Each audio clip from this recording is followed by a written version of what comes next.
Salut tout le monde, Mélanie Claveau, la physio pas gênée. Ceux qui suivent la page, bon écoute, la page elle existe depuis une semaine, fait que ça fait pas très longtemps. Mais pour ceux qui ont commencé à me suivre, vous savez que je parle cette semaine des douleurs chroniques chez les hommes. C'est super cool, je donne plein d'exercices, plein de conseils là pour retrouver un petit peu de contrôle dans ces douleurs. Moi, ça fait 13 ans que je suis physiothérapeute, experte en santé abdominopelvienne, fait que j'en ai vu du monde là partir de loin puis réussir à avoir une vie active à leur image en retrouvant du contrôle abdominopelvien.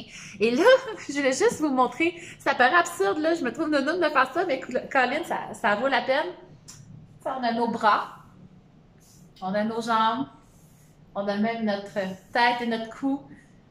Il y a un élément central qui unit le tout et c'est notre tronc. Donc, si notre ventre ne travaille pas bien, c'est pas seulement le dos qui va faire mal. C'est sûr, c'est évident que le dos va faire mal si notre ventre travaille pas bien. Mais c'est aussi nos bras, c'est aussi nos hanches, c'est aussi notre cou. Parce que veut pas, quand on contracte pas bien notre abdomen, on va être compressé dans notre squelette. Ce qui fait que nos extrémités, mais au lieu d'être libres de mouvement, sont vraiment compressées là-dedans. Notre cou va être écrasé. On va même se ramasser avec le petit menton qui relève, là, puis nos vertèbres, nos nerfs sont toutes pincées. Des fois, on a des engourdissements jusqu'aux doigts.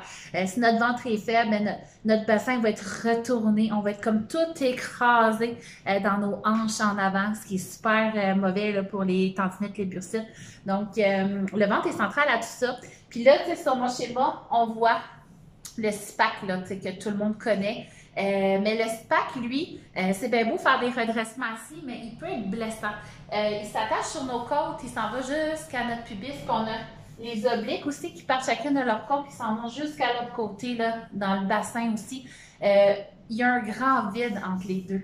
Donc, quand on contracte, ça rapproche la cage thoracique de notre bassin ou notre bassin de la cage thoracique, ça l'écrase. C'est important de les entraîner, mais avant tout, il faut avoir le muscle qui est au fond de ça. Puis là, je ne l'ai pas sur l'image, mais qui fait un corsage vraiment, tout l'abdomen jusqu'à la colonne vertébrale. C'est au centre qui est en plein milieu de notre thorax, de notre bassin, c'est le transverse de l'abdomen. Lui, quand il contracte, là, il vient sur chacune de nos vertèbres, créer de l'espace allongé. Donc, si après, quand notre transverse est compétent, on vient faire du renforcement de notre six-pack, de nos obliques, ben notre colonne est protégée. Fait que là, on est en train de s'aider. Fait que là, je vous suggère fortement d'aller suivre la page. Je montre comment contracter le transverse. Je montre même des exercices pour le progresser jusqu'à la colonne. Puis c'est certain, si vous voulez faire une réadaptation complète, il y a plusieurs étapes là, pour retrouver le contrôle complet. Mais déjà ça peut vous aider. Donc, suivez la page de la physio pas gênée. Moi, c'est ma mission, là, transmettre le plus d'informations après 13 ans d'expérience. Sur ce, je vous souhaite une belle journée.